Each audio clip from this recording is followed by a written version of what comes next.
the reflection in the mirror. Lied to Nathan Crawford for 3 years. Not about himself. His impeccable appearance remained untouched, his haircut precise, his suit custom-made, the posture of a man who never questioned his own worth. The mirror lied about Sophie. It showed an ordinary woman, where he had stopped looking for anything extraordinary. Nathan adjusted his Italian tie while Natalie applied another layer of red lipstick beside him in the marble bathroom of his Boston apartment. She was everything he had always imagined he deserved. Endless legs, blonde hair cascading down her back in professional waves, cheekbones that seemed sculpted to reflect light from any angle. A real model, not just on the runways. But in the magazines he used to leave strategically open around the house he once shared with Sophie. "Do you think she'll be there?" Natalie asked, examining her false eyelashes. The question carried curiosity, not concern. As if Sophie were merely a footnote in a story that had already concluded. "Sophie?" Nathan chuckled, the sound echoing against the cold walls. "At the Fairmont Charity Gala Ball. She could barely pick out an outfit to go to the supermarket. I doubt she even knows the event exists." But he knew. Of course he knew. Boston's annual charity ball was the social event of the season, gathering the city's elite in a spectacle of calculated generosity and ostentation, disguised as philanthropy.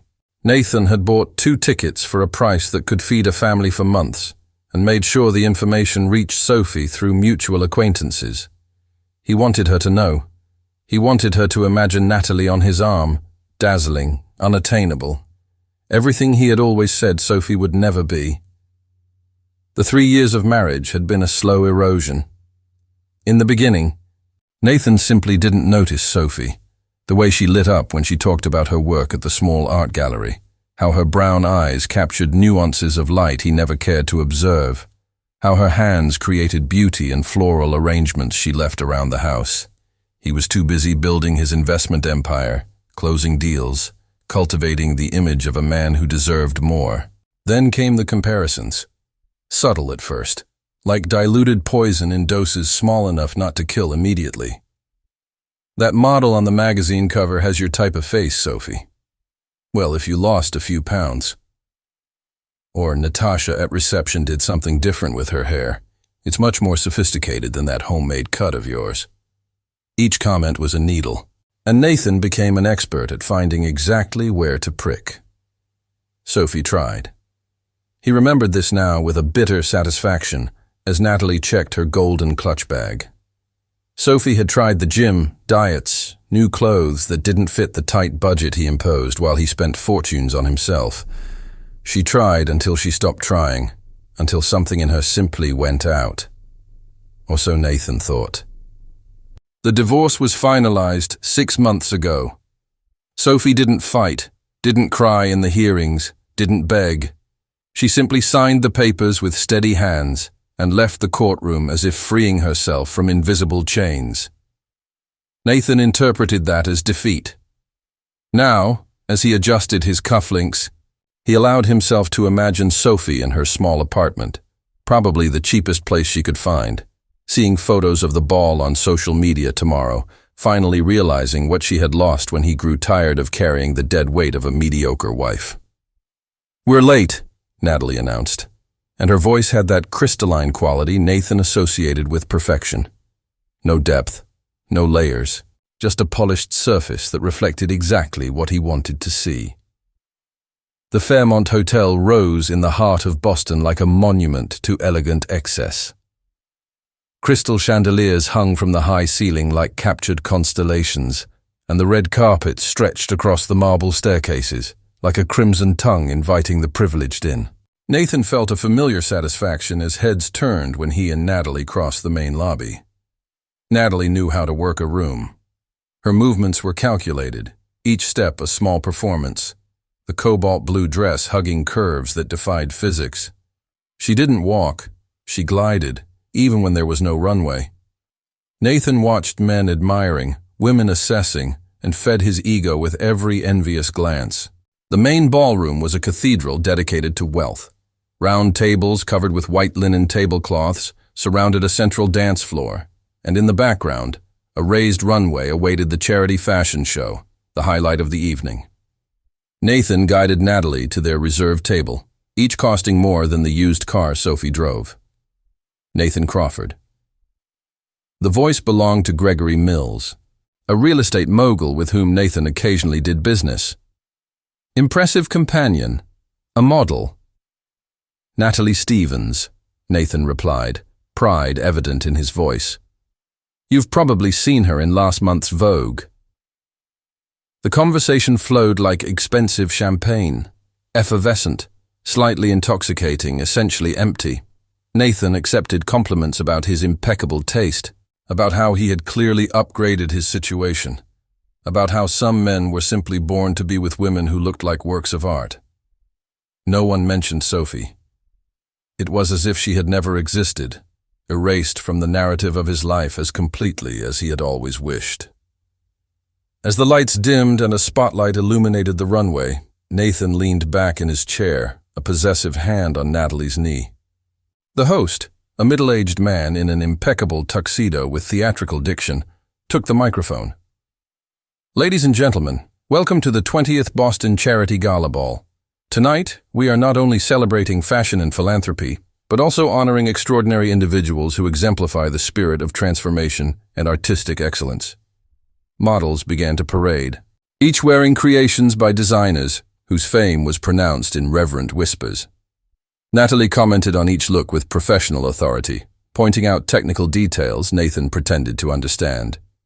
He was more interested in being seen with her, in ensuring the right people noticed his presence. And now, the host's voice took on a tone of dramatic anticipation. We have the honor of presenting our special ambassador for tonight. A woman whose work has revolutionized Boston's art scene in recent months, whose vision has transformed abandoned spaces into galleries that capture the imagination of this city. She will be wearing an exclusive Valentino piece, never before seen on American soil, created especially for this evening. Nathan was half listening, more focused on the champagne he had just taken from a passing tray. Please welcome Sophie Marlowe. The name hit Nathan like a shot. His body froze, the glass halfway to his lips. It couldn't be, not his. Sophie. Not the woman he had left shattered and insignificant. But it was. The velvet curtains parted, and Sophie emerged into the light like a materialized phoenix. The Valentino gown was a masterpiece in shades of gold and ivory, fabric that seemed to capture and multiply every ray of light, transforming her into an almost celestial figure. But it wasn't the dress that stole the air from Nathan's lungs. It was Sophie. Her hair, which he had always criticized as unremarkable, was cut in a modern style that framed a face he had never truly looked at. Her brown eyes, which he called common, shone with a confidence that lit up the entire ballroom. She moved with a natural grace that made Natalie seem mechanical, each step flowing into the next like poetry in motion. The audience rose in applause. Nathan remained seated, unable to move, watching his ex-wife. No, this magnificent woman who just happened to be his wife, command that space with a presence he had never imagined possible. Natalie continued to applaud beside him, unaware of the silent storm destroying the man who had brought her. Nathan Crawford's world crumbled in slow motion as Sophie remained under the spotlights, radiating a luminosity that didn't come from the Valentino gown or the discreet jewelry adorning her neck. It came from within, from a place he had always presumed didn't exist. Every second she remained on that runway was a silent refutation of everything he had said, of every insult disguised as concern, of every cruel comparison he had planted like seeds of doubt in her heart. The host continued speaking, his voice filling the ballroom with words Nathan struggled to process. Sophie Marlowe transformed Boston's old warehouse district into a vibrant cultural corridor. Her gallery, The Light Between Shadows, has become a sanctuary for emerging artists and an architectural landmark that has redefined our concept of space and beauty. The Light Between Shadows. The name carried a poetry Nathan had never associated with Sophie, because he had never truly listened to her. How many times had she tried to share her dreams with him during their marriage? How many ideas had she mentioned only to encounter the wall of indifference he built with cutting remarks or calculated distractions? Sophie descended the runway with measured steps, and Nathan noticed something that made him choke on his champagne. She wasn't trying to be a model. She didn't copy the exaggerated movements of the professionals who came before her. Instead, she simply existed in that space with an authenticity that made all the other efforts of the night pale in comparison. When she smiled at the audience, it wasn't the rehearsed smile of someone seeking approval. It was the smile of someone who had finally found her own reflection in the mirror and liked what she saw. Natalie finally noticed Nathan's paralysis. "Do you know her?" The question came loaded with the first spark of insecurity he had detected in the model during all the time they had spent together. "I did," Nathan murmured, but the word came out twisted, inadequate. He had never known Sophie. He had known a version of her that existed only in his imagination, a projection of his own inadequacies that he had dressed upon a real woman until he could no longer distinguish between the two. The presentation continued. A video began to play on screens strategically positioned around the ballroom, showing the before and after of the transformation Sophie had orchestrated. The abandoned warehouses of Charlestown, with their peeling walls and broken windows, gradually reborn in time-lapse images. But it wasn't a sterile gentrification. The photographs showed how Sophie had preserved the building's history, incorporating original industrial elements into artistic installations that dialogued with the past while embracing the future. There were testimonials from artists. A young painter explained how Sophie's gallery was the first place that gave her work a chance after dozens of rejections. A veteran sculptor described how Sophie found him living on the streets, saw his drawings scribbled on cardboard, and offered not only a space to exhibit, but enough dignity to believe his art mattered. "She doesn't just heal spaces," a renowned curator explained on screen. "Sophie Marlowe heals people. Her vision has always been about creating community through art, about transforming isolation into connection." Nathan felt Natalie subtly pull away, creating inches of distance that felt like miles. The model had sharp instincts for social dynamics, and she was reading the room with precision. All the eyes that had once admired Natalie with superficial envy now turned to Sophie with genuine respect. The difference was palpable, almost cruel in its clarity. When Sophie left the runway, the applause was deafening. People stood up, not out of social obligation, but from genuine impulse. Nathan remained seated, his hands clenched into fists on the white tablecloth, watching his ex-wife disappear between the curtains like a dream he had been too foolish to recognize when it was still real. "Extraordinary," Gregory Mills commented from the next table, now completely uninterested in Natalie. "I hear the mayor is considering Sophie to lead the city's entire urban revitalization initiative. Only 32 years old and already redefining Boston." 32.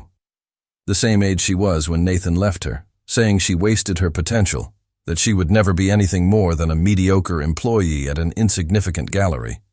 He had interpreted her quietness as a lack of ambition, when in fact it was the silent concentration of someone building something substantial far from the spotlights he so coveted. The night proceeded in a sequence of events that Nathan moved through like a ghost. A 5-course dinner he didn't taste, conversations that drifted in and out of his consciousness without leaving a mark. Natalie beside him, gradually realizing she had been brought to an event where she was merely an accessory, while Sophie was the protagonist. It was during the keynote speech that Nathan saw her again. Sophie was seated at the head table beside the mayor, the president of the Boston Chamber of Commerce, and several philanthropists whose names appeared on hospital wings and libraries. She had exchanged the Valentino gown for something slightly less dramatic but equally elegant, an emerald green dress that complemented the warm tone of her skin in a way Nathan had never noticed during the years he had the privilege of waking up beside her. But it wasn't the outfit or her position at the head table that held Nathan's gaze. It was the way Sophie interacted with the people around her. She leaned in when they spoke, truly listening, her eyes focused with an intensity that communicated that moment, that person, mattered. She laughed genuinely, not the calculated laughs that punctuated the conversations around Nathan, but the authentic sound of shared joy. When it was her turn to speak, people leaned towards her, drawn by a gravity that had nothing to do with status and everything to do with substance. Nathan recalled a specific moment during their marriage. Sophie had prepared an elaborate dinner to celebrate his promotion at work. She spent hours in the kitchen of their old apartment. The one he always complained was too small, too far from the right neighborhoods. When Nathan finally arrived, 2 hours late because he decided to celebrate first with colleagues at a bar, he found Sophie sitting at the table, the dinner cold, candles burned down to their wicks. "You could have texted me," she said calmly, no accusation in her voice, just a weary sadness. "You could try not to be so needy," he retorted, pouring himself whiskey instead of the wine she had carefully chosen. "It's a promotion, Sophie. The world doesn't revolve around your sentimental dinners." She said nothing. She simply began to clear the dishes, moving through the kitchen with a quietness he interpreted as submission. Now, watching her command a room full of Boston's most influential people with nothing but her authentic presence, Nathan understood. It wasn't submission. It was energy conservation. Sophie had stopped wasting her light on someone determined to remain in the darkness. The charity auction began. Artworks donated by renowned artists, luxury experiences, dinners with local celebrities. Nathan raised bids mechanically, trying to regain some sense of control through the only language he had ever understood: money. But when a particular piece was presented, he froze. It was a small painting, no larger than 30 square centimeters, titled "Waiting in the Kitchen." It showed a table set for two, candles reduced to stubs of wax, an untouched plate of food capturing light in a way that transformed the domestic scene into something transcendental. The signature in the lower corner was S. Marlowe. "This piece," the auctioneer explained, "represents the first work of our honoree tonight. Sophie Marlowe painted this during a particularly challenging period of her life, transforming personal pain into art that speaks of loneliness, waiting, and ultimately, the courage to stop waiting for someone to value you." Bidding began. Nathan watched the numbers climb, each increase representing the value strangers attributed to a moment of suffering he had caused. When the gavel fell, the painting sold for $45,000, with all proceeds going to a shelter for women in situations of domestic abuse. Natalie touched his arm, trying to regain his attention, but Nathan barely registered the contact. His eyes were fixed on the head table, where Sophie was animatedly conversing with a young woman wearing a volunteer badge. The girl looked nervous, holding a cheap camera, and Sophie patiently posed for several photos, adjusting the girl's position to better capture the light, offering tips that transformed simple snapshots into worthy compositions. "She was your wife?" Natalie finally asked, the phrase more an affirmation than a question. Nathan couldn't answer. To admit the truth was to acknowledge the magnitude of what he had discarded, the depth of his own failure to recognize value when it slept beside him every night. The rest of the night unfolded like a meticulously orchestrated torture. Nathan watched Sophie from afar, each of her interactions with others revealing layers of a woman he swore he had known completely. The mayor consulted her about something on his tablet, nodding enthusiastically as she pointed out details with graceful fingers that Nathan remembered holding only during wedding photos, when the performativity of the moment demanded it. A businesswoman known for her corporate chill laughed openly at something Sophie said, the sound genuine and disarming. Natalie had given up competing for his attention at least an hour ago. She was talking to a fashion photographer beside her, her answers automatic and professional, but her eyes occasionally flickered to Nathan with a mix of irritation and calculation. She recognized a lost cause when she saw one, and Nathan realized with clinical detachment that he would probably be discarded before the end of the week. The irony was not lost on him. When dinner finally concluded and people began to circulate around the ballroom, Nathan found himself caught between the urge to flee and a magnetic compulsion to approach Sophie. It was the latter that won, driven not by courage, but by a desperate need to prove to himself that this radiant woman was still, somehow, the same person he had managed to make feel small. If he could find a flaw, a crack in the facade, perhaps he could regain some balance in a world that had turned upside down in a matter of hours. He found her near one of the panoramic windows that offered a view of Boston's illuminated skyline. She was alone for a rare moment, observing the city lights with a thoughtful expression he recognized with a painful jolt. It was the same expression she wore when she thought he wasn't looking during their marriage, a melancholic stillness he had always interpreted as boredom or lack of vivacity. Now he understood it was contemplation, an artist's mind processing the world in layers he never had the depth to reach. Sophie. His own voice sounded strange to his ears, hesitant in a way Nathan Crawford never allowed it to be. She turned, and for a fraction of a second, something crossed her face. It wasn't fear or anger, not even surprise. It was something more disturbing, recognition followed by careful indifference, as if she were looking at a piece of furniture that once occupied space in her home, but no longer evoked any particular emotion. Nathan. She said his name with the same cordial neutrality she would use with a waiter or a taxi driver. I hope you're enjoying your evening. The formality was a transparent but impenetrable glass wall. Nathan searched for some hint of the Sophie he knew, the woman who used to light up when he entered a room despite all his efforts to extinguish that light. He found nothing but professional politeness. I didn't know, he began, then stopped, realizing he had no idea how to finish that sentence. Didn't know what? That she was capable of magnificence? That he had so completely underestimated the woman with whom he shared a life? That the reflection in the mirror had lied not about her, but about himself? That I would be the ambassador tonight? Sophie finished for him, a small smile touching her lips that didn't reach her eyes. There was no reason for you to know. I believe we don't exactly move in the same circles anymore. The truth of that statement was a scalpel. Nathan had presumed he occupied a higher stratum of society with his investment business, his Back Bay apartment, his collection of influential contacts. But looking at Sophie now, surrounded by the genuine respect of the people who truly shaped Boston, he saw that he had built an empire of glass while she cultivated something substantial. Your gallery, he tried again, desperate to establish some connection, even if it was just superficial conversation. It's impressive, the video showed. You transformed those warehouses into something extraordinary. We transformed, Sophie gently corrected. The community of artists, the volunteers, the residents of Charlestown who believed in the vision. I merely provided the space and structure. The magic came from the people willing to create something beautiful, where before there was only abandonment. There was a lesson in those words, Nathan realized. A coded message about transformation and collaboration, about recognizing value where others see only ruins.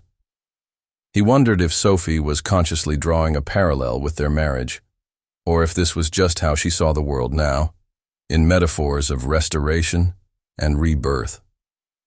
I remember you used to talk about opening a gallery, Nathan said, clutching a fragmented memory. That time we went to the cafe near your old gallery. You drew blueprints on a napkin. For the first time, something alive passed through Sophie's eyes. It wasn't warmth, but recognition that he had, against all expectations, retained some crumb of their shared life. You remember that? It wasn't a question, but there was genuine surprise tinged with something that could be sadness. You said it was impractical, that I should focus on being more realistic about my capabilities. The words echoed back to Nathan like a poisonous reverberation. He remembered now, not just the moment, but the casual way he had dismissed her dream, wadding up the napkin and leaving it on the table like trash as he changed the subject to an investment opportunity he was pursuing. Sophie had remained quiet for the rest of the coffee, that light in her eyes dimming once more, and he had felt satisfied that he had brought her back to reality. I was wrong. The words came out abrupt, inadequate, but they were all he had. About everything. About you. About what you were capable of. Sophie studied his face for a long moment, and Nathan had the disconcerting feeling of being completely transparent, every motive and insecurity exposed under that calm, appraising gaze.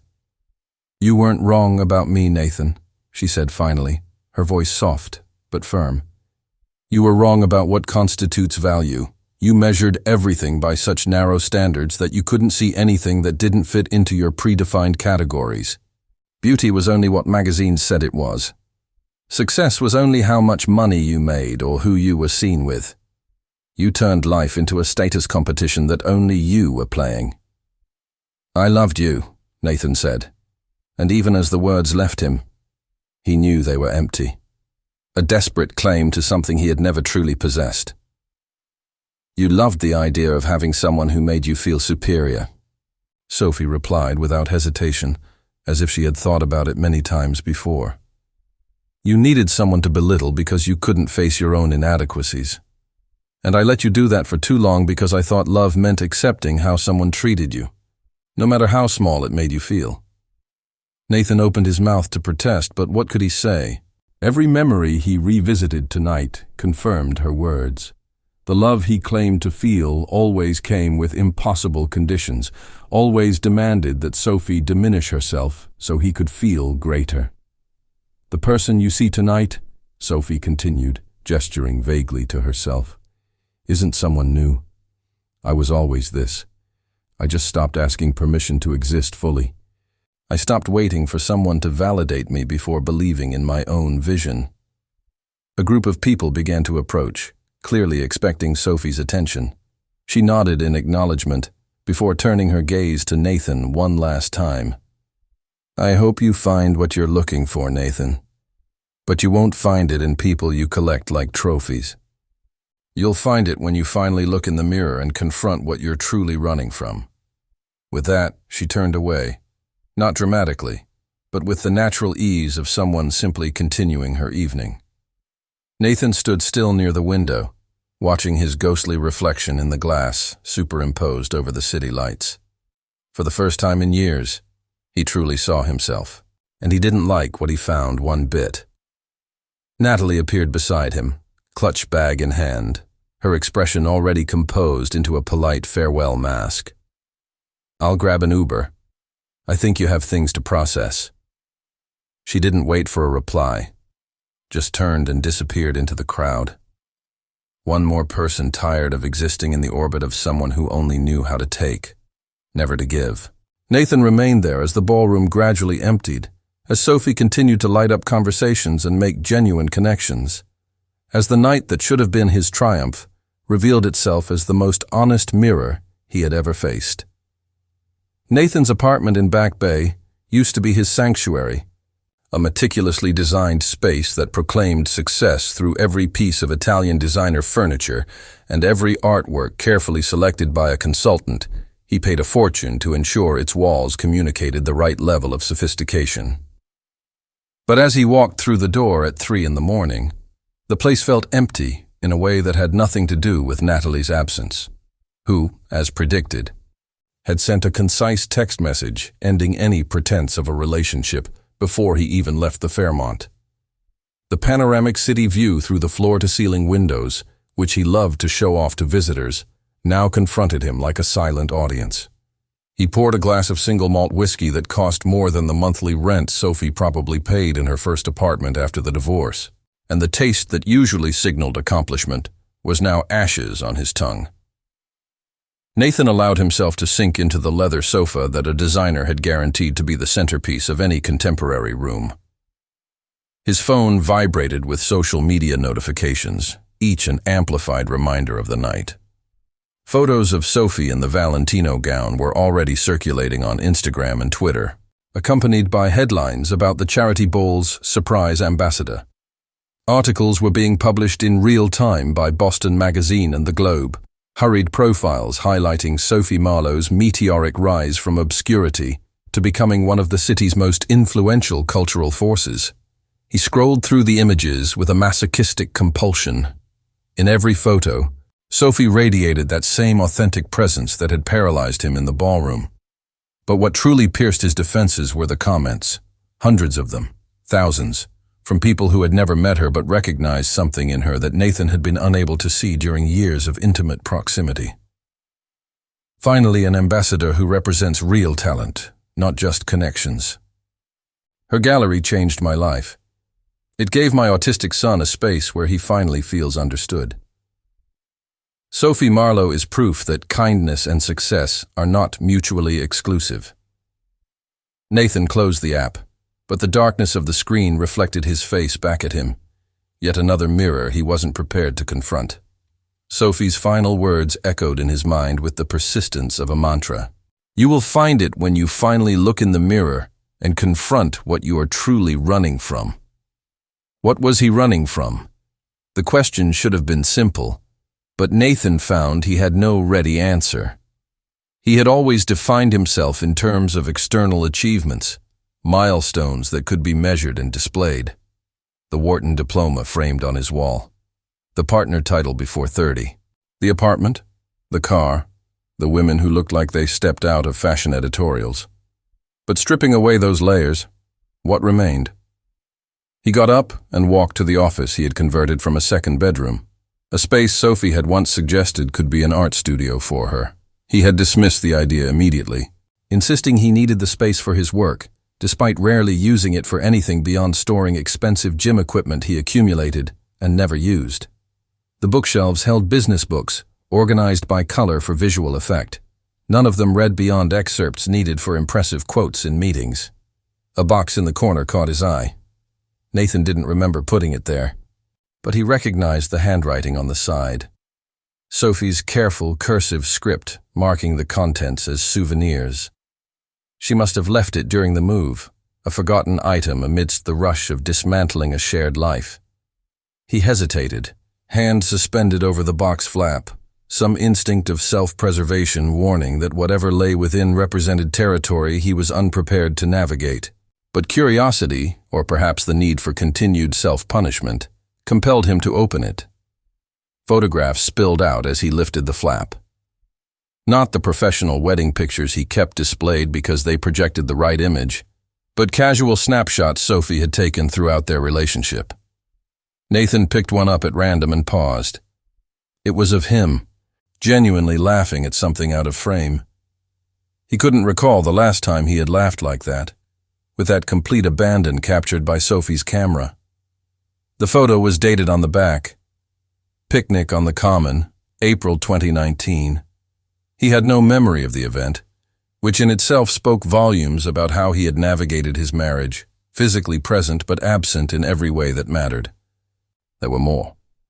Sophie and him in front of a small theatre in Cambridge, she smiling broadly as she held tickets to an experimental play he had complained about throughout the entire performance.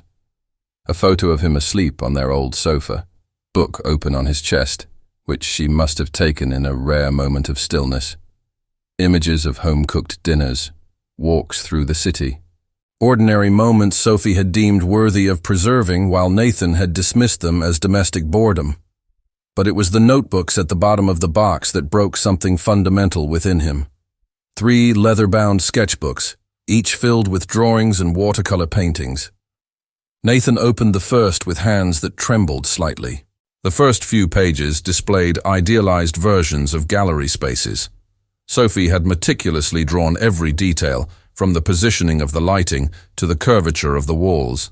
Notes in the margins describing how different artists could use the spaces, how architecture could serve art instead of dominating it. These were the blueprints she had tried to show him during their marriage, the dreams he had dismissed as impractical fantasies. He turned the pages, watching the evolution of her vision. Some drawings were clearly of the warehouses in Charlestown, sketched years before she actually began the transformation. Sophie had walked through those derelict buildings and seen potential where others saw only ruins. Just as she had once seen potential in him, Nathan realized with a painful clench in his chest. The second notebook was more personal. Portraits of people she had met, studies of facial expressions and body language. Nathan recognized himself on several pages, but not in the way he saw himself. Sophie had drawn him in unguarded moments, when he thought no one was watching. In one sketch, he stood by a window, shoulders hunched in a way that betrayed the weight he carried, but never acknowledged. In another, he was asleep, lines of tension softened, looking younger and more vulnerable. The captions were what undid him. "Nathan, when he thinks he's alone," read one. "Trying to reach for something I can't see," said another. Sophie had studied him with the same attention she applied to her art, trying to understand the man behind the facade. And as Nathan leafed through these evidences of her care, her patience, her persistent attempt to connect with someone who deliberately remained out of reach, he felt something fracture in his chest. The third notebook was the hardest to witness. The drawings grew darker, more abstract as they progressed. Shapes that suggested isolation, colors that communicated emotional pain without depicting anything concrete. There was a series titled Disappearing, self-portraits in which Sophie gradually became more translucent, more transparent, until the final page where only an outline remained.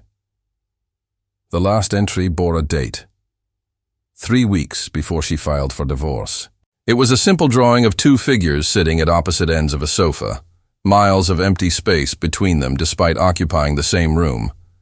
There was no caption, just the image speaking for itself about two strangers sharing an address, but not a life. Nathan closed the notebook and pressed his palms against his eyes, trying to contain an emotion he hadn't allowed himself to feel throughout his entire adult life. It wasn't just regret or shame, though both were present in abundance. It was grief. Grief for what he had destroyed through calculated neglect, for the extraordinary woman he had systematically tried to diminish because her light exposed his own shadows. He remembered something his father had once said, in one of his rare moments of vulnerability before the man died of a heart attack at his desk at 52.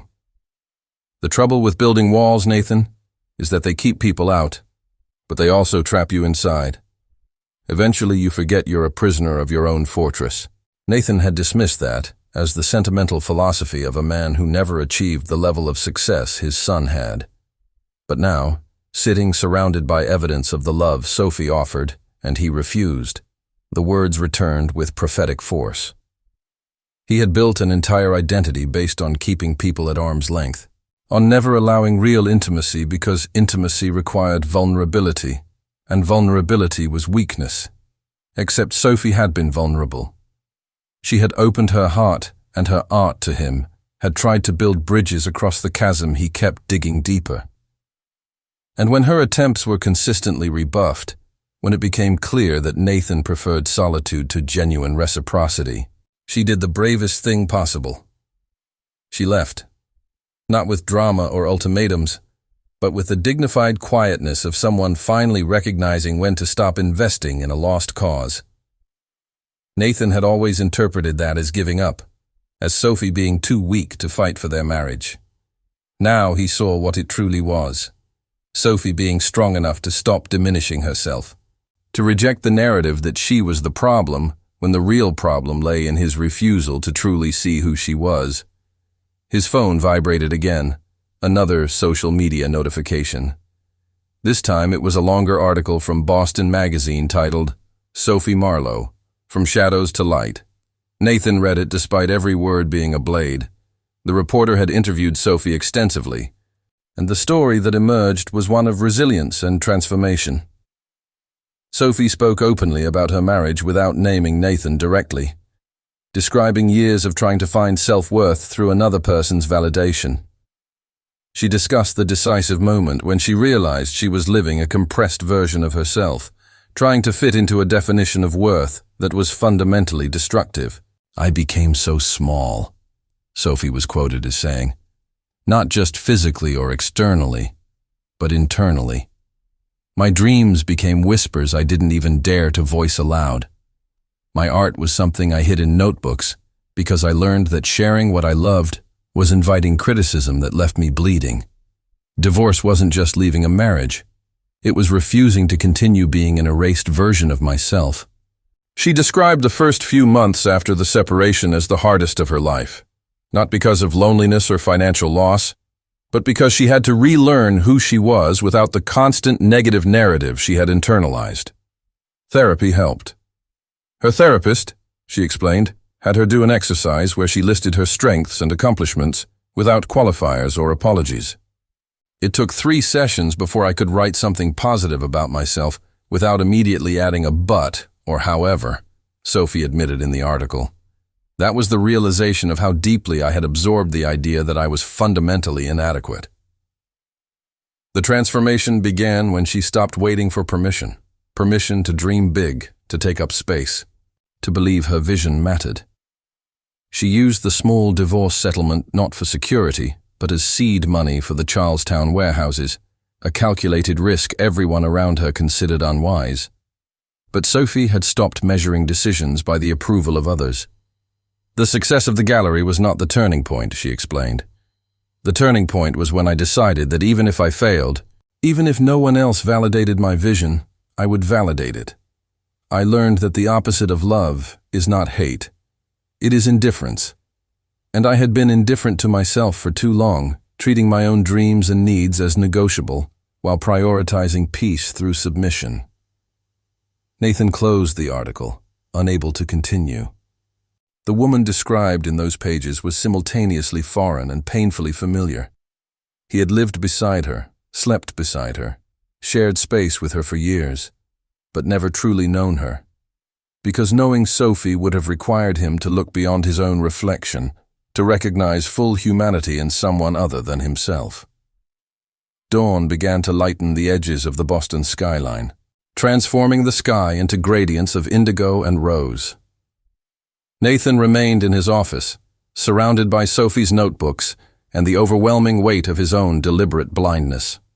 For the first time in his adult life, he had no plan, no strategy to regain control or recover his footing.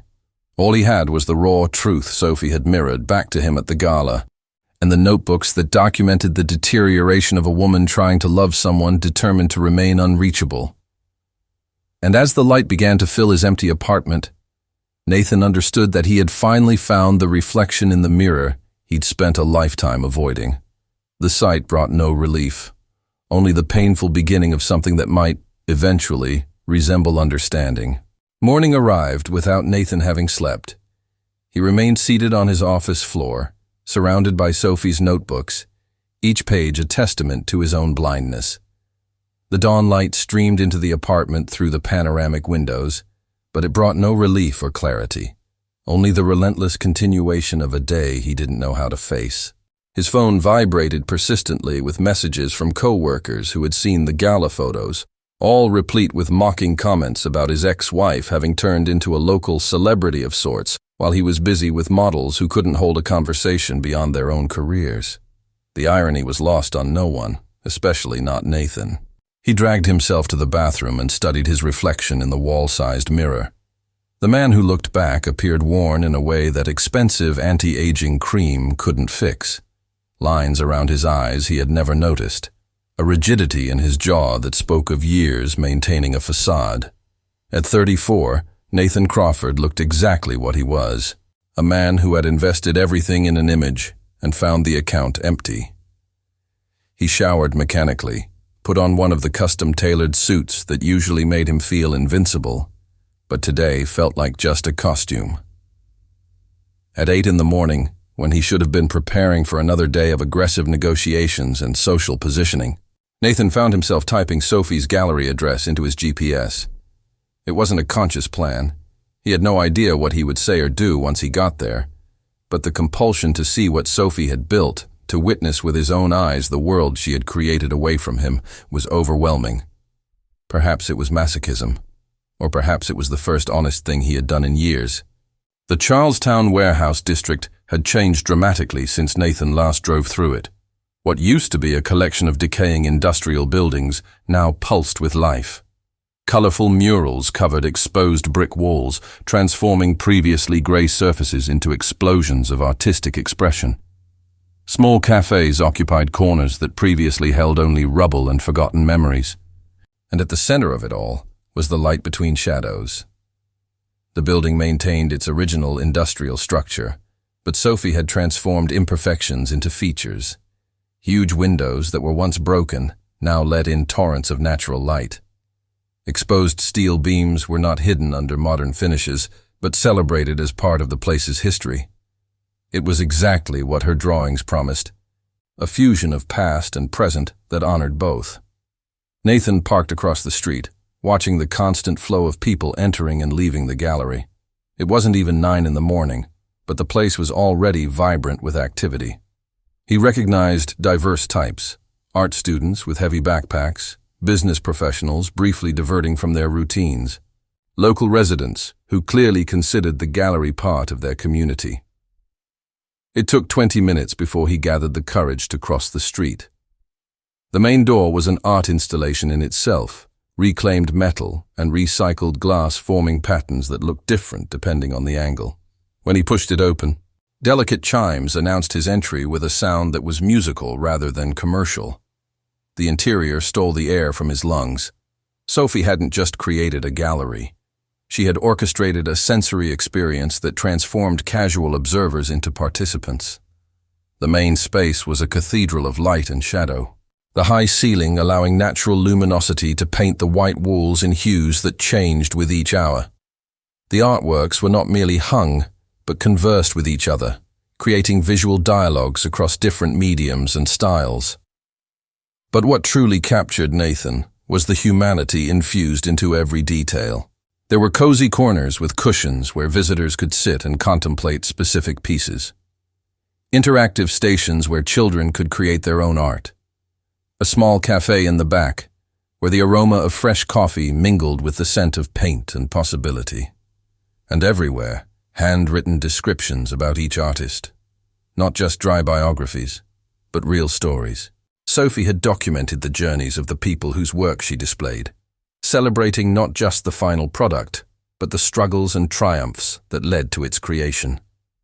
It was curation as an act of empathy, and Nathan realized he was witnessing the essence of who Sophie had always been, finally given room to breathe. "Can I help you with something?" A young voice pulled him from his thoughts. A woman in her 20s, pink hair and multiple piercings, smiled at him with genuine warmth. Her name tag identified her as Melissa, volunteer. "I was just looking," Nathan replied, his voice sounding strange and hesitant even to his own ears. "Of course. Feel free to explore. If you have any questions about any piece, I'm around. Sophie always says art is meant to be experienced, not just seen." Melissa gestured to the space with obvious enthusiasm before moving on to help another visitor. Nathan wandered deeper into the gallery, each corner revealing new layers of Sophie's vision. There was a temporary exhibition dedicated to homeless artists, their works displayed with the same reverence as pieces by established names. One of the artists was present, an elderly man with a grizzled beard who animatedly explained his technique to a small group of art students who hung on his every word. He paused in front of a particular painting that made him freeze. It was the final version of Waiting in the Kitchen, the piece that had been auctioned the previous night. But this version hanging on the wall was different, rawer, more vulnerable. The same table was there, the same candles burned down to stumps, but Sophie had added a figure in the background, a feminine silhouette in the window, looking not at the table but beyond it, at something invisible outside the frame. The plaque beside it bore a quote from Sophie. "I painted this the night I understood that waiting for someone to see you is a prison you build with your own hands. Freedom comes when you finally look in another direction." Nathan stood there for an indeterminate time, absorbing the layers of meaning in the image. Each brushstroke was a goodbye, not bitter, but necessary. Sophie had documented the moment of her own transformation, and Nathan was witnessing the exact instant she decided to stop investing emotional energy in someone incapable of reciprocating. It's powerful, isn't it? The voice belonged to a man in his 60s, white hair combed back, gold-rimmed glasses resting on his nose. He studied the painting with the familiarity of someone who had seen it many times. Sophie was only 27 when she painted this, but she already possessed an emotional maturity most people never achieve. Nathan turned, recognizing the man from the previous night's photos. Dr. Marcus Chen, curator of the Boston Museum of Fine Arts and one of the panelists who had selected Sophie as the gala ambassador. "You know her well?" Nathan asked before he could stop himself. Dr. Chen smiled, his expression carrying warmth and something that could be paternal pride. "Sophie was my student when I still taught at the museum school. She had extraordinary talent, but more importantly, she possessed vision. Most young artists are concerned with fame or sales. Sophie was always concerned with connection, with creating spaces where art and humanity could dialogue." He paused, examining Nathan with keen eyes that seemed to see through carefully constructed masks. "She talked about you once, years ago, when she was still married, not directly, but in her paintings. There was an entire series about invisibility, about trying to exist fully in spaces that required you to become a ghost." The words were a gentle accusation, and Nathan felt his defenses rising automatically. But what could he say? That Dr. Chen was wrong? The evidence was everywhere. In every piece of art Sophie created during the years he made her feel insignificant. "I didn't understand," Nathan said finally, the words emerging unplanned. "I didn't understand what I had." Dr. Chen studied him for a long moment, his expression not judgmental, but also not sympathetic. "Understanding is only the first step. The question is what you do with that understanding." Sophie rebuilt her entire life from the ashes of who she was forced to be. She doesn't need belated recognition or validation from someone who failed to see her when it mattered. Before Nathan could reply, a commotion at the main entrance drew everyone's attention. Sophie had arrived, surrounded by a small group that included the mayor and several city officials. She was still radiant, though Nathan could detect subtle signs of tiredness around her eyes. She had probably slept as little as he had, but for dramatically different reasons. She was laughing at something the mayor said, her head tilted slightly back, fully present in the moment.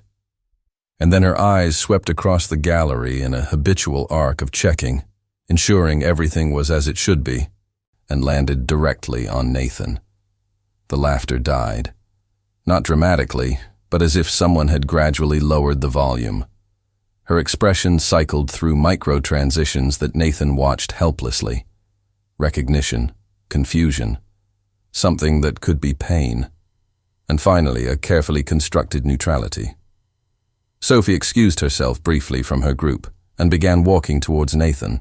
Each step seemed measured, deliberate, as if she were mentally preparing for a conversation neither of them expected to have. Dr. Chen touched Nathan's arm lightly. "Be gentle," he murmured before discreetly moving away, leaving Nathan alone as Sophie approached. She stopped at a respectable distance, neither too close nor so far as to suggest hostility. Just the right space that two people who had shared a life but were now strangers might occupy. "Nathan." Her voice was calm, controlled. "I didn't expect to see you here." Nathan was unprepared for the brutal simplicity of that statement. Sophie didn't seem angry or defensive, just mildly surprised, as if he were an old co-worker unexpectedly showing up at a casual event. The lack of intense emotion was somehow worse than any dramatic confrontation could have been. "I needed to see," Nathan replied, gesturing vaguely to the space around them. "I needed to see what you built." Sophie followed his gesture, her gaze sweeping across the gallery with a mix of pride and affection that Nathan recognized from old memories when she used to look at him that way. "You mean you needed to confirm that what you saw last night was real?" It wasn't a question, and the surgical precision with which she read his motivations made him take a half step back. During their marriage, he had confused her quietness with a lack of perception, presuming her apparent submission meant she didn't understand the dynamics between them. Now he saw that Sophie had always understood perfectly. She had simply chosen her battles, conserving energy for when it truly mattered. "It wasn't how I saw you," Nathan admitted, the words coming out with difficulty. "I never imagined you could create something of this magnitude." "I know. You made that very clear for 3 years. Sophie crossed her arms lightly, not defensively, but as if hugging herself against a cold breeze only she could feel. The question is, Nathan, why are you here? Because if you're looking for absolution, or hoping I'll validate some belated epiphany you've had about my worth, I can't give you that. It's not my responsibility to make you feel better about your choices. The frankness was a slap, but Nathan found he couldn't disagree with her. He had come seeking exactly that, some form of relief for the growing discomfort that consumed him since he saw her on the runway. He wanted her to acknowledge that he now understood, that he finally saw what he had lost, as if that recognition could somehow balance the scales of the damage he had caused. "The notebooks," he said abruptly. "I found the notebooks you left. The drawings. The gallery plans, everything. I saw how you tried to share it with me, and how I dismissed every attempt." Something flickered across Sophie's face, an old pain recognized but no longer sharp. "You looked through them." There was no accusation in her voice, just weary acknowledgement. "Those were my personal notebooks, Nathan. I left the box because I didn't want to carry the weight of those years with me. They were part of a person I am no longer. You were extraordinary even then," Nathan insisted, feeling desperate to make her understand something he himself could barely articulate. "I was just too blind to see." "No, you weren't blind." Sophie shook her head slowly, and for the first time since they began talking, Nathan detected real emotion in her voice. Not anger, but a deep sadness tinged with acceptance. "Blindness implies an involuntary inability to see. You chose not to look. You chose to diminish me because doing so made you feel bigger. There was an intent behind every cruel comment, every calculated comparison.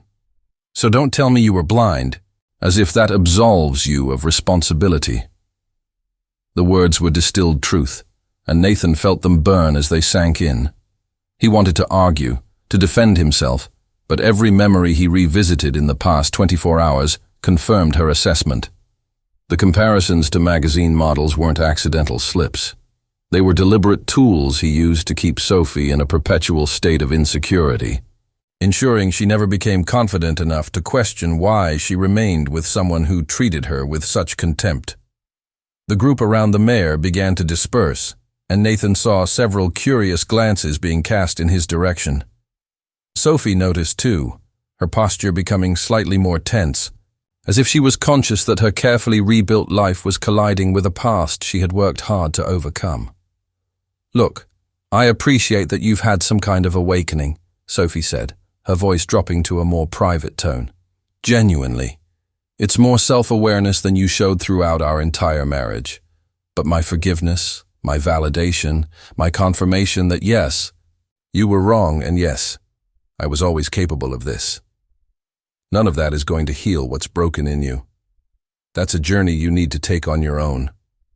Nathan felt something crumble within his chest, some hope he hadn't even realized he was holding on to. "I don't want you to be lost to me forever," he confessed, the raw vulnerability of his words surprising him. Sophie studied his face for a long moment, and Nathan saw compassion in her eyes. Not residual love or a door left ajar for reconciliation, but the basic human kindness of someone who recognizes suffering even in one who caused her own. "I was never yours to be lost, Nathan. That was the fundamental problem. You saw me as an extension of yourself, something to mold and control and eventually discard when it didn't fit your idealized image. I wasn't a whole person to you, I was a project. And when that project refused to conform to your impossible specifications, you simply found a new one. Natalie." Sophie didn't mention her by name, but the reference was clear. Nathan thought of the model, of how quickly she had become just another interchangeable piece in a pattern he was finally starting to recognize. He didn't love Natalie any more than he had loved Sophie, because he was incapable of loving anyone but himself. He merely collected people who served as suitably flattering mirrors. "How did you do it?" Nathan asked, genuinely curious. How did you rebuild everything after I spent years trying to convince you that you had no worth? Sophie hesitated, seeming to weigh whether this conversation was worth her emotional energy. Then she sighed softly, deciding to offer him this final gift of honesty. Therapy helped, a lot. My therapist made me realize that I was in an emotionally abusive relationship, and that even after physically leaving it, I still carried the psychological scars. It took months of hard work to unlearn all the negative narratives I had internalized about myself. She paused, looking at one of the paintings on the nearby walls, an abstract urban landscape that captured Boston in shades of golden hope. But the real turning point was when I stopped seeking external validation completely. Not just from you, but from anyone. I decided that even if the gallery failed, even if no one showed up, even if every art critic in Boston said my vision was ridiculous, I would still believe in it. Because the value of what I create doesn't depend on others' approval. It exists independently, just like my own worth as a person. Nathan absorbed her words, recognizing the philosophy as fundamentally alien to how he had structured his entire life. Every decision he made was calibrated for external impression, for the accumulation of status and social validation. The idea of creating something or being someone purely out of internal integrity was a concept he intellectually understood but had never truly lived. I don't know how to do that, he admitted, the confession coming out in a rough whisper. I don't know who I am without the external metrics of success. For the first time, Sophie briefly touched his arm, a gesture of comfort that promised nothing beyond shared human recognition. Then that's your journey, Nathan. To discover who you are when no one is looking, when there's no audience to impress, when it's just you and your honest reflection. It's terrifying and liberating all at once. The mayor called Sophie over, waving her back to the waiting group. She nodded in acknowledgement before turning her attention to Nathan one last time. I need to go. We have a meeting about expanding community arts programs. But Nathan, I say this with sincerity, not cruelty. Stop looking for me. Stop looking for any woman to fill the void you carry. Do the work of figuring out why you need to diminish others to feel whole. Because until you do that, you'll just repeat the same pattern with different partners, leaving a trail of damage you'll justify as love. She started to walk away, then stopped and looked over her shoulder. And Nathan, I truly hope you find peace. Not for me, but because no one deserves to live trapped in the prison you've built for yourself. Not even you. With that, Sophie rejoined the mayor and his group, her attention shifting completely to the conversation about community initiatives and resource allocation. Nathan watched her transition effortlessly back into her world, a world she had built brick by brick after escaping the ruins he had created. He remained in the gallery for another hour, wandering among the exhibits, witnessing the constant flow of lives being touched by what Sophie had created. A mother with a small child discussing colors and shapes, a teenager sketching intently in a notebook, inspired by something they saw, an elderly couple sitting in one of the cozy corners, hands intertwined, silently absorbing the art around them. This was Sophie's legacy. Not the Valentino dress or the social standing, but the spaces she created where people could meet, connect, see beauty where before there had only been emptiness. And Nathan understood, finally and completely, that he had not traded a queen for a cheap imitation, as he'd thought on the night of the ball. He had discarded something genuine for a succession of mirrors that only reflected his own superficiality back at him. When he finally left the gallery, the afternoon sun painted Charlestown in golden hues that recalled the dress Sophie had worn on the runway. Nathan returned to his car, sat in the silence, and for the first time in his adult life, allowed himself to cry. Not performative tears meant to elicit sympathy or demonstrate emotional depth for an audience. Just the silent, necessary lament of a man confronting the vastness of his own loss and the long journey ahead if he ever wanted to become someone capable of recognizing, much less deserving, the kind of love he had so casually destroyed. Nathan Crawford did not return to his Back Bay apartment that night. Instead, he drove aimlessly through the streets of Boston as the sun set, transforming the city into cutout silhouettes against a sky that bled in shades of orange and purple. His phone vibrated incessantly with messages from colleagues, invitations to business dinners, social media notifications that no longer meant anything. He turned off the device and kept driving. He eventually found himself in a neighborhood he didn't immediately recognize, far from the polished districts where he usually circulated. The streets were narrow, lined with modest houses with weather-beaten porches and gardens that bloomed despite neglect. It was the kind of place he would have dismissed as irrelevant throughout his adult life. But now there was an honesty in those imperfect structures that strangely drew him in. He parked in front of a small park where children played while their parents watched from rusty benches. A girl of perhaps 6 chased soap bubbles that an older woman was blowing, each transparent sphere catching the evening light before popping into nothing. Nathan watched the pure joy on the child's face, the way she celebrated each bubble as if it were a miracle, without caring that they all eventually disappeared. When was the last time he felt something with such intensity? He couldn't remember. His life had become a sequence of calculated achievements and carefully orchestrated pleasures, each leaving less impression than the last, until everything merged into a haze of indifference disguised as sophistication. His phone vibrated again even while off, the automatic alarm reminding him of an engagement he had scheduled weeks ago. Dinner with potential investors at a restaurant where reservations required months in advance, and where the menu had no prices because if you had to ask, you didn't belong there. Nathan imagined himself sitting at that table, performing the familiar act of charm and strategy, discussing returns on investment while eating food that was more conceptual art than sustenance. The nausea that hit him was sudden and overwhelming. He barely managed to open the car door before vomiting into the gutter. Years of expensive wine and gourmet meals reduced to nothing. When he finally stopped, he remained there, hands on his knees, cold sweat on his forehead, and realized it wasn't a physical illness. It was a visceral rejection of everything his life had become. One of the mothers from the park approached cautiously, holding a bottle of water. "Are you all right? Do you need me to call someone?" Nathan accepted the water with trembling hands, unable to find adequate words.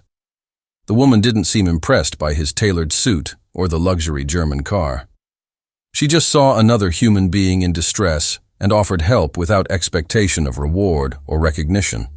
It was the kind of basic kindness Sophie had always shown, and that he had interpreted as weakness. "I'm fine," he finally managed to say. "I just need a moment." The woman nodded, not entirely convinced, but respecting his privacy. She returned to her son, who was waiting near the swing, and Nathan saw the child ask something that made the mother smile and affectionately ruffle his hair. A common moment, no audience, no performance. Just love expressed through small gestures that required no external validation to be real. Nathan drank the water slowly, each gulp an attempt to wash away not just the bitter taste in his mouth, but all the toxicity he had accumulated over the years. When he finished, he found a nearby trash can and deposited the empty bottle, then returned to where the woman was pushing her son on the swing. "Thank you," he said simply, "for your kindness." She looked at him with eyes that had clearly seen enough hardship to recognize it in others. "We all go through tough times. It's what we do with them that matters." Nathan nodded, unable to trust his voice to respond. He returned to his car and finally turned on his phone, not to check the accumulated messages, but to make a single call. The therapist his doctor had suggested months ago, a recommendation Nathan had dismissed because successful people didn't need therapy, only weak people who couldn't solve their own problems. The receptionist informed him that Dr. Williams had an unexpected opening the next morning due to a cancellation. Nathan accepted before he could rationalize an excuse. When he hung up, he felt not relief but the overwhelming weight of finally admitting that he couldn't fix this by himself. The following week unfolded in a series of disconcerting firsts. First therapy session where Nathan spent 45 minutes constructing elaborate defenses only to have them gently dismantled by a man unimpressed by professional achievements or social status. First time canceling a work engagement because he simply couldn't execute the performance it demanded. First night in weeks where he slept without alcohol to anesthetize thoughts he didn't want to confront. Dr. Williams offered no easy solutions or comfortable absolution. Instead, he asked questions that Nathan found painfully difficult to answer. When do you feel most like yourself? What need were you trying to fill by diminishing your wife? If no one were watching, how would you choose to spend your time? Nathan had no ready answers. Each question revealed layers of self-construction he had so meticulously executed that he could no longer distinguish the performance from the real person underneath. Or perhaps there had never been a real person, just a collection of survival strategies masked as personality. It was during the third session that Dr. Williams suggested something radical. Have you ever considered that perhaps you don't know who you are because you've never allowed yourself to discover? You've spent so much time being who you thought you should be that you've never explored who you truly wanted to be. The idea was simultaneously liberating and terrifying. Nathan was 34 years old and had never made a single choice based purely on genuine interest or passion. Every decision was calibrated for external impression, for the accumulation of social capital, for building an image he thought would compensate for fundamental inadequacies he carried from childhood. Dr. Williams assigned homework.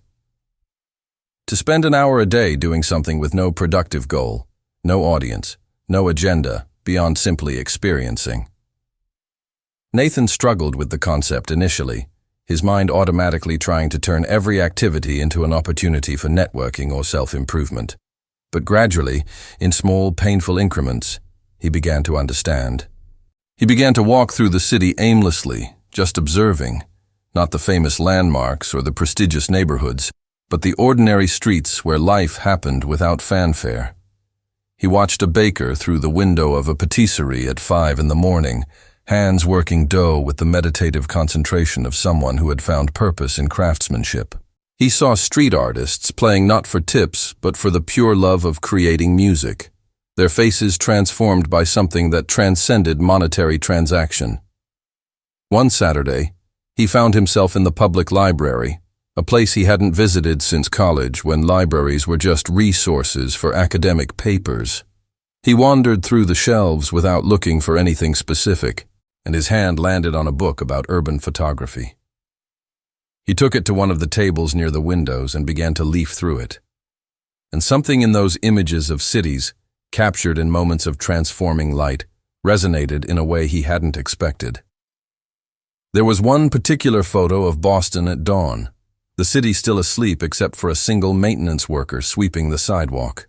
The way the photographer framed the scene transformed a mundane task into a meditation on dignity and purpose.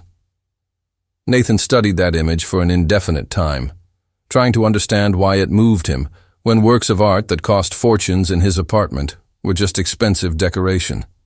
He borrowed the book, his first time using a library card in over a decade. The librarian who processed the loan was an elderly woman with glasses hanging from a chain, and she commented on his choice with genuine enthusiasm.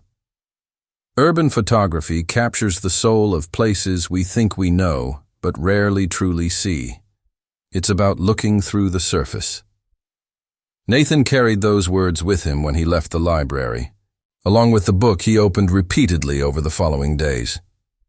He began to notice light in ways he never had before, the way it painted buildings at specific angles, how it transformed the ordinary into the extraordinary depending on perspective and timing. On an impulse that would have been unthinkable weeks ago, he bought a camera.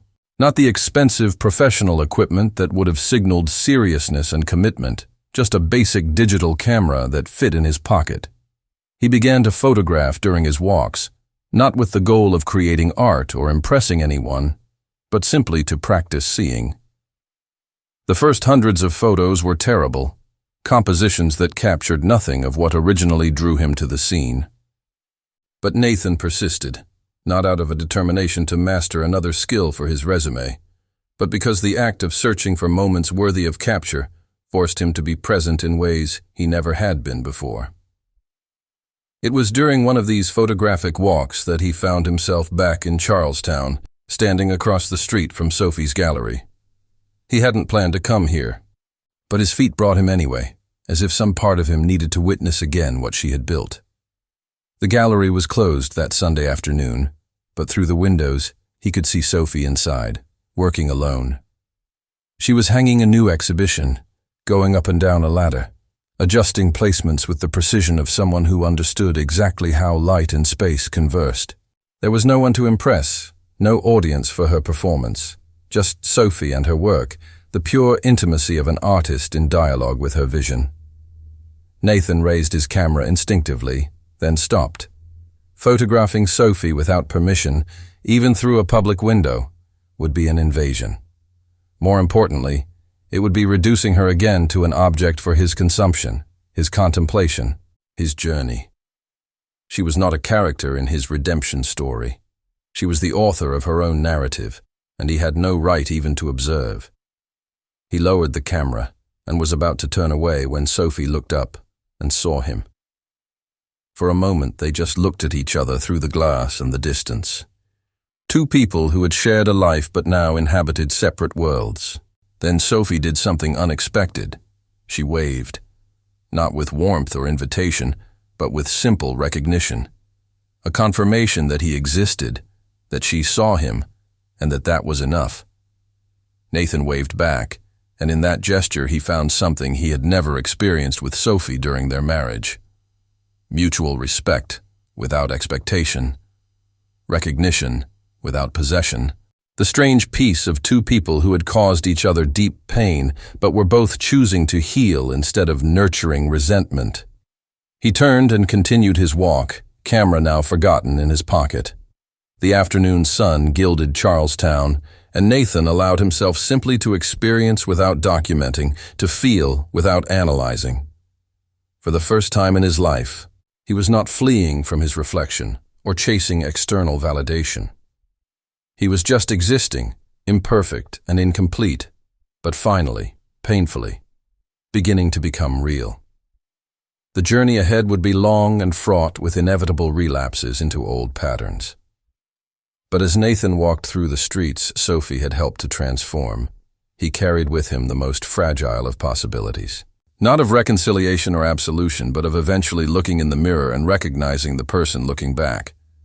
And maybe, just maybe, learning to like what he saw.